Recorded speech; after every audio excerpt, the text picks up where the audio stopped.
Hello and welcome to Non-Stop Wrestling Chat. My name is Barry and this is the Bound for Glory review. What a show, guys. If Hell in a Cell is as good as what this is, which they have so much potential to be so much better, but if it's as good as what this is, without the technical issues, it's going to be a great night, for a great weekend for wrestling. So don't forget to hit like, subscribe and that wee notification bell, and let's get into this review today. So we kick off the show with the X Division Championship 6-way scramble. So you've got Raju, who's the champion, versus Chris Bay, versus Terry Miguel, versus TGP, versus Jordana Grace, versus Willie Mack. Raju picks up the win here, 2.5 stars, guys. Spot fest, typical X Division craziness, like all over the place, which you just expect from the X Division now.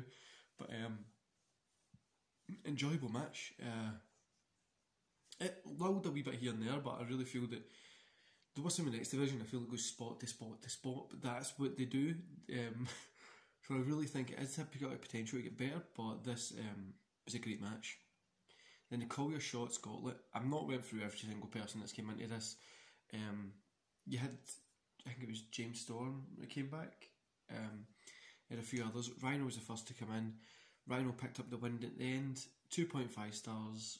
So Rhino gets his trophy and he's able to call the shots. Heath gets a job, but it looks like Heath has injured his knee, so that really is going to put a dampener on the story they had developing. But it looks like he's boy out his knee, so hopefully we see something about that, and maybe we get a little bit more of a better idea if he's going to be able to continue or not. I hope he's going to be able to continue because he's getting sacked from WWE. He's building some momentum here, and then this Hams, it's a bit of bad luck, but hopefully he's okay. Anyway, the undisclosed location match, TNA World Champion Moose versus EC3. Moose picked up the win here. I was surprised as anybody else, so I'm not even going to rate this, guys, because see the cinematic thing, I'm kind of over it now. Like, it was at the start of the year, felt it was more cinematic, and then now it's just get up there.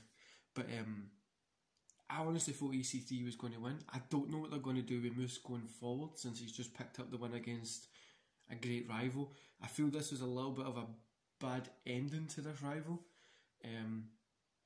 But there's rumours out there that EC3 might be going to ROH, or he might be going to AEW.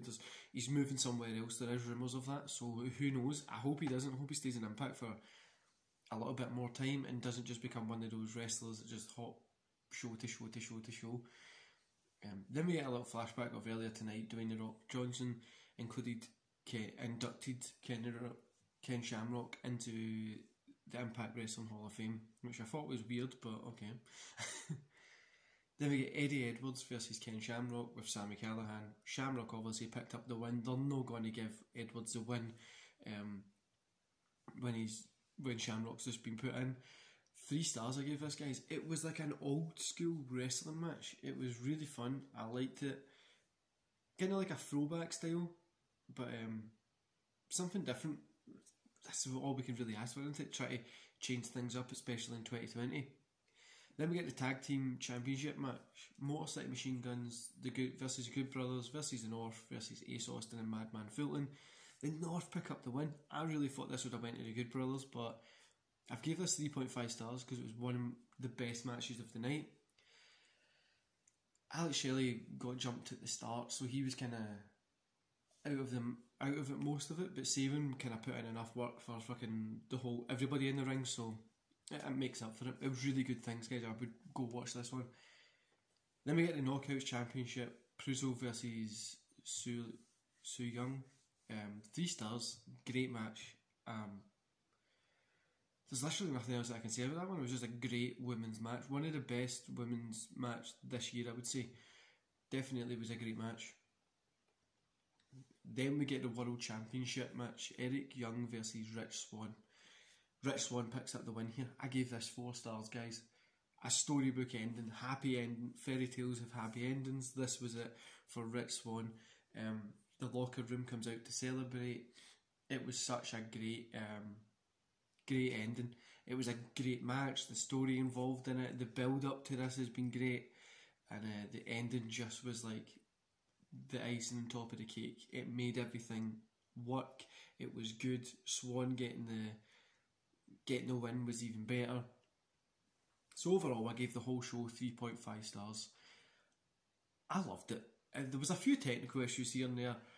There was ups and downs in matches and in the show, which was expected. But overall, guys, this was Slammiversary is what turned people back onto Impact, like made people pay attention to it. Bound for Glory is the one that's telling people that they're here to stay. Now I'm hoping the next pay-per-view that they're going to have, the next big one they're going to have is going to be This Is Us going forward. Impact has literally been a really good show.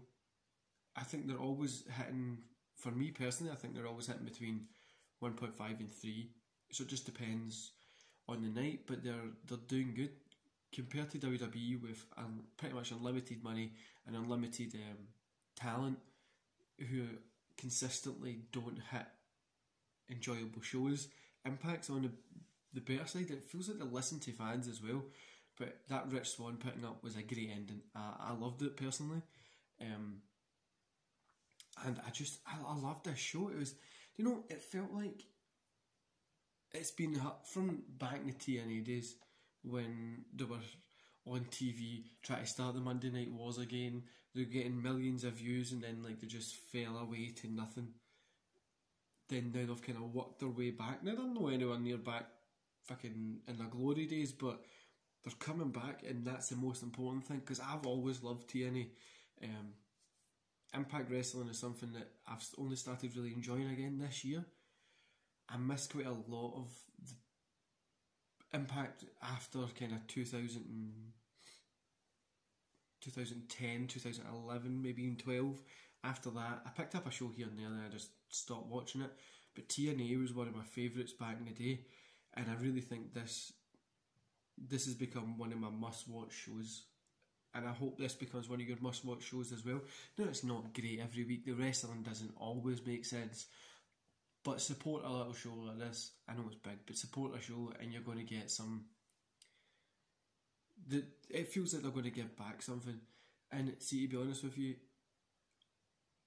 this is going to be controversial saying it, but at the moment, I think this is definitely, it's AEW and NXT are the two main shows, and then you've got Impact Wrestling.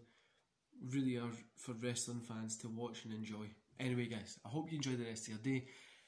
After this, later on today, I think it's in an hour or so, I've got a upload of a watch along with Raw, and then tomorrow we'll have the Hell in the Cell review. So yeah, you've got a lot in my face. Watch along with Raw is about half an hour, 40 minutes. It was recorded on Friday, so chill out, grab a coffee, grab a beer on a Sunday. I won't be, but you can. And then we'll watch episode 2 of Raw. Enjoy the rest of your day, guys.